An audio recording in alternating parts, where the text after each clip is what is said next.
Hello students, आप सभी का स्वागत है क्वांटम मैकेनिक्स की लेक्चर सीरीज़ में।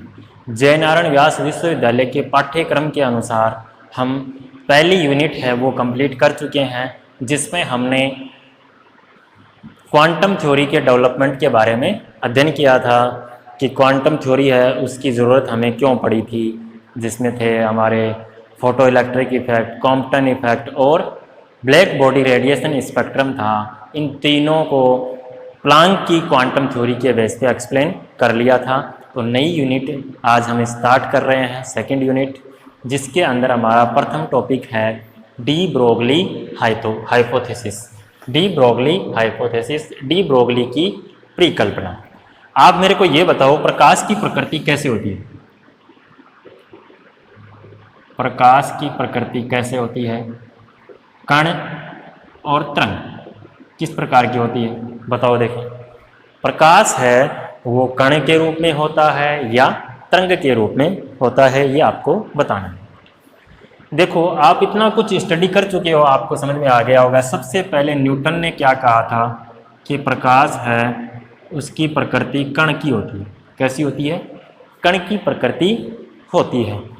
लेकिन ये बात सही साबित नहीं हुई। क्यों नहीं हुई? क्योंकि इस कण प्रकृति के आधार पर प्रकाश का व्यतिकरण, विवर्तन और दूरवण, इनकी व्याख्या नहीं की जा सकी। यंग ने क्या कहा था? यंग एक साइंटिस्ट का नाम था। उन्होंने प्रकाश की प्रकृति कैसी बताई थी? तरंग प्रकृति बताई थी। इस प्रकृति के आधार पर ये तीनों चीजें तो एक्सप्लेन हो गई थी। क्या हो गई थी? तीनों चीजें एक्सप्लेन हो गई थी तरंग प्रकृति के आधार पर। लेकिन फिर नई समस्या खड़ी हो गई थी। वो समस्या कौन सी थी हमारी? Photo electric effect, Compton effect और ब्लैक बॉडी रेडिएशन स्पेक्ट्रम। ये तीन ऐसी समस्याएं खड़ी हुई थी जो प्रकाश की तरंग प्रकृति एक्सप्लेन नहीं कर पाई। इसलिए अब मानते हैं कि प्रकाश है वो तरंग के रूप में भी चलता है और कण के रूप में भी चलता है। कोई दिक्कत इसमें? यहाँ तक प्रकाश की प्रकृति आपसे पूछी जाए तो आप क्या कहोगे? प्रकाश की प्रकृति कैसी होती है? ड्यूअल नेचर होती है। वो तरंग रूप में भी चलता है और कण के रूप में भी चलता है। जब प्रकाश है किसी मैटर से इंटरेक्ट करता है तब तो वो कैसी प्रकृति शो करेगा? कैसी प्रकृति शो करेगा? कण प्रकृति शो करेगा। और जब वो रेडिएशंस हैं वो आपस में इंटरेक्ट करेंगी तब वो कैसी प्रकृति शो करेगा? तरंग प्रकृति शो करेगा। जैसा कि किस में होता है? व्यतिकरण, विवर्तन, दूरवण तरंग प्रकृति के आधार पर एक्सप्लेन किए जाते हैं। Photo electric effect, Compton effect और ब्लैक बॉडी रेडिएशन स्पेक्ट्रम है वो किससे एक्सप्लेन किए जाते हैं? कण प्रकृति के आधार पर एक्सप्लेन किए जाते हैं। तो प्रकाश की प्रकृति कैसी मान ली गई? ड्यूअल मान गई। तो अब डी ब्रोगली साहब आते हैं। ये कहते हैं कि आपने कह दिया कि प्रकाश की द्वैत प्रकृति होती है, हमने मान भी ली, लेकिन इसी आधार पर पदार्थ की भी प्रकृति कैसी होनी चाहिए? मैटर की प्रकृति भी कैसी होनी चाहिए? द्वैत होनी चाहिए। ये बात किसने कही? डी ब्रोगली साहब ने कही। क्या कहा उन्होंने?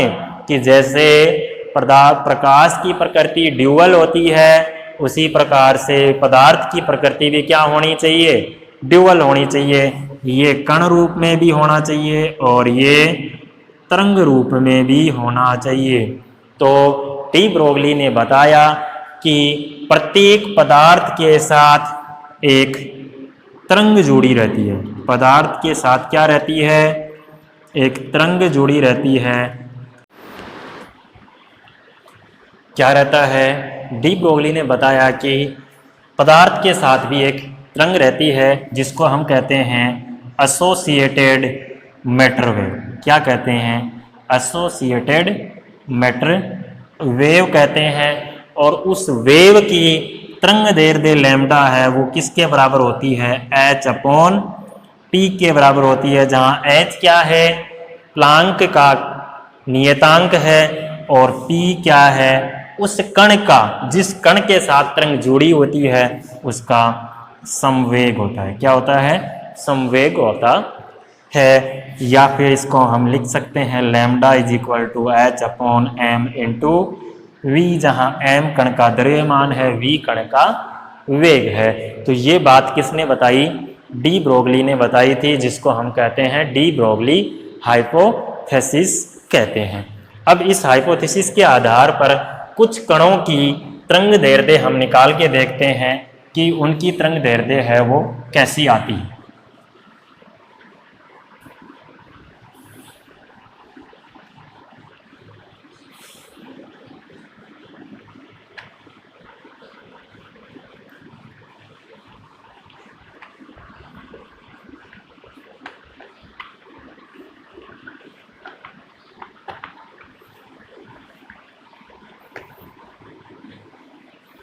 इसकी प्रकृति कैसी आती है?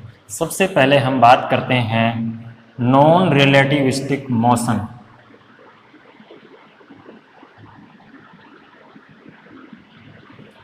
अनआपेक्षिकीय गति। कोई कण है, उसकी गति है वो अनआपेक्षिकीय गति है, तो उस केस में उसके साथ जुड़ी वेव है वो कैसी होगी? एक्चुअल में डी ब्रोगली ने क्या कहा था? अगर कोई कण चल रहा है तो उस कण के साथ क्या है? एक तरंग जुड़ी हुई है, जिसको हमने डी ब्रोगली या फिर उसको मैटर वेव हमने कहा था, जिसकी तरंग दैर्ध्य लैम्डा क्या थी? एच अपॉन एम वी के बराबर थी, जहां एम उस कण का द्रव्यमान और वी उस कण की वेलोसिटी थी। तो अब हम बात करते हैं अनआपेक्षिकीय गति। अनआपेक्षिकीय गति के लिए वेलोसिटी है वो क्या होती है?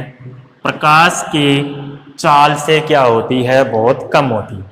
v is less than c।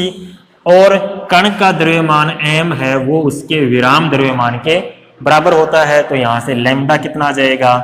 h upon m 0 into v आ जाएगा। किसके लिए? अनआपेक्षिकीय गति के लिए आ जाएगा। अब निकालते हैं हम किसके लिए? आपेक्षिकीय गति के लिए। किसके लिए? आपेक्षिकीय गति के लिए, रिलेटिविस्टिक मोशन के लिए। इस केस में क्या होता है? v ग्रेटर देन v है वो है c के लगभग बराबर हो जाता है। c से ज़्यादा वेग पॉसिबल नहीं है। कितना हो सकता है? मैक्सिमम c हो सकता है, जो प्रकाश का होता है। लेकिन अगर कण का वेग c के बराबर हो जाए लगभग, तब क्या होगा?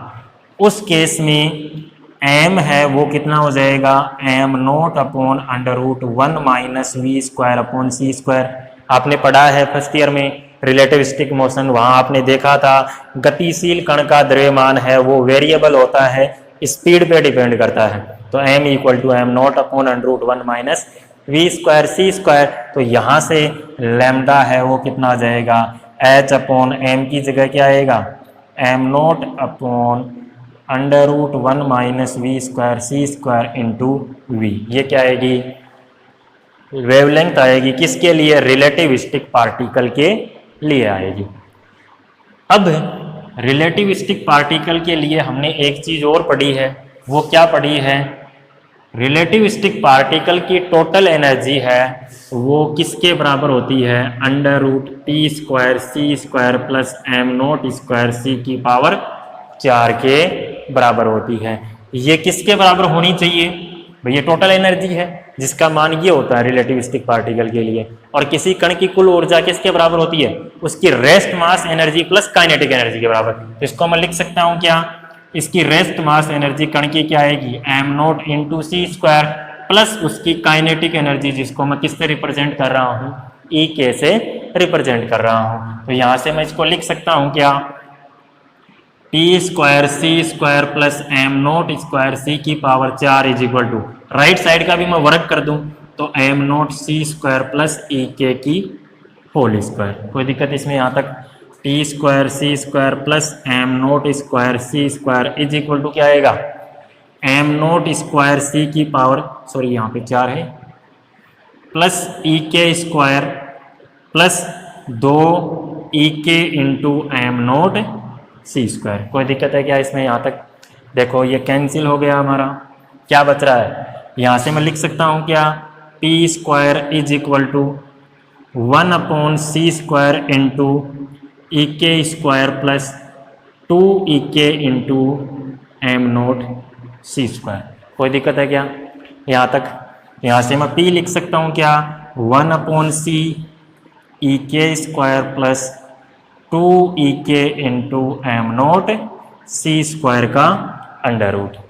तो नॉन रिलेटिविस्टिक पार्टिकल के रिलेटिविस्टिक पार्टिकल के लिए लैम्डा h/p, p की वैल्यू क्या है ये रख दो यहाँ पे, is equal to h, p का मान रखूंगा तो c नीचे है ऊपर आएगा, तो इसको ऊपर लिख देता हूँ, divided by EK² plus 2EK m0c²। ये क्या आएगी आपकी रिलेटिविस्टिक पार्टिकल की वेव लेंथ आएगी एसोसिएटेड मैटर वेव, उसके साथ ये आएगी। कोई दिक्कत इसमें यहाँ तक? अब कुछ कण हैं उनकी निकाल लेते हैं, जैसे प्रोटॉन, इलेक्ट्रॉन और अल्फा कण। इन कणों की और कोई हमारा जनरल आवेशित पार्टिकल है उसकी भी हम निकाल लेते हैं, डी ब्रोगली वेव कितनी आएगी। इसको मैं मिटा देता हूँ। कोई दिक्कत है क्या इसमें यहाँ तक?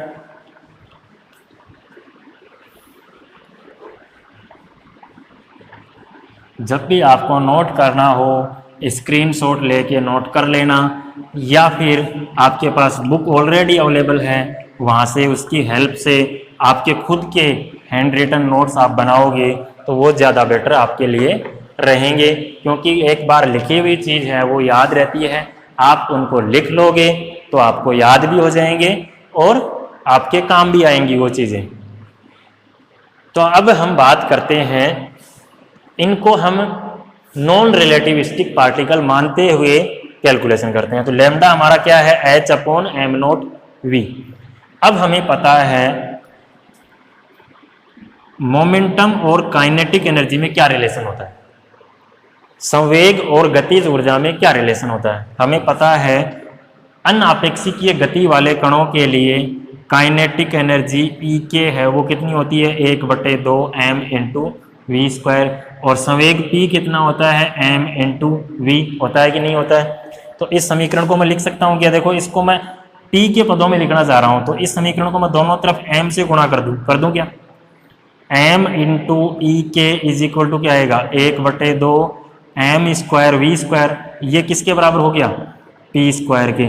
तो 2 इधर ले आता हूं मैं, 2m into EK is equal to क्या आ जाएगा, p², p is equal to √2m into EK। कोई दिक्कत है क्या? तो इसलिए हमारा लैम्डा कितना हो जाएगा, h/p, ये क्या था हमारा p था, तो p की जगह मैं लिख सकता हूँ क्या, √2m इंटू EK। ये किसके लिए वैलिड है, ध्यान रखना है, ये सिर्फ और सिर्फ किसके लिए वैलिड है, अनापेक्षिकीय गति के लिए। अगर ये गति आपेक्षिकीय होती तो क्या होता, अभी जो हमने फॉर्मूला डिराइव किया था वो फॉर्मूला वहां पे लगेगा था, जो क्या था हमारा hc/√EK² plus 2EK into m0c²। ये वैलिड किसके लिए है, रिलेटिविस्टिक पार्टिकल के लिए वैलिड है, और ये किसके लिए वैलिड है, ये हमारा नॉन रिलेटिविस्टिक पार्टिकल के लिए वैलिड है। अब हम निकालते हैं एक आवेशित कण के लिए, गतिमान आवेशित कण के लिए जिसका आवेश Q है, और उसको गति करवाने के लिए उस पे पोटेंशियल कितना लगाया जा रहा है, V लगाया जा रहा है। क्या लगाया जा रहा है, V पोटेंशियल लगाया जा रहा है। तो उसको जो एनर्जी मिलेगी, काइनेटिक एनर्जी, वो कितनी आएगी उसकी, सपोज करो आपका ये एक पार्टिकल है जिसपे आवेश Q है, इसको हमें गति करवानी है, तो इस पे हमने पोटेंशियल कितना लगा दिया, V पोटेंशियल लगा दिया, तो इसकी जो काइनेटिक एनर्जी है EK, उसका मान किसके बराबर आएगा, Q इंटू V के बराबर आएगा। इस प्रकार हम इसकी लैम्डा लिख सकते हैं h/√2m, EK की जगह क्या आ जाएगा, Q इंटू V आ जाएगा। कोई दिक्कत इसमें यहाँ तक? लिख सकते हैं, नहीं लिख सकते हैं? आगे बढ़ते हैं। अब निकालते हैं हम प्रोटॉन के लिए। किसके लिए निकाल लेते हैं, प्रोटॉन के लिए। प्रोटॉन के लिए m कितना होता है, मास ऑफ प्रोटॉन। आवेश कितना होता है, ई, दोनों मान रख दो इसमें। लैम्डा कितना आ जाएगा, lambda proton is equal to h upon 2 time mass of proton, Q की जगह ई इंटू पोटेंशियल। कोई दिक्कत इसमें। अब निकाल लेते हैं हम इलेक्ट्रॉन के लिए। इलेक्ट्रॉन के लिए एम कितना होता है, मास ऑफ इलेक्ट्रॉन, और क्यू कितना होता है उसके लिए भी ई होता है। तो लैम्डा इलेक्ट्रॉन कितना आ जाएगा, h upon under root 2 into mass of electron into E into v हो जाएगा। इसी प्रकार से हम निकाल लेते हैं किसके लिए, अल्फा कण के लिए। अल्फा कण के लिए एम किसके बराबर होता है, 4 ऑफ मास ऑफ प्रोटॉन, और क्यू कितना होता है 2 ई होता है, ये मान रख दो। तो लैम्डा अल्फा कितना आ जाएगा, h upon 2 time mass of alpha particle कितना है 4 into mass of proton into आवेश 2e इंटू वी का अंडर रूट।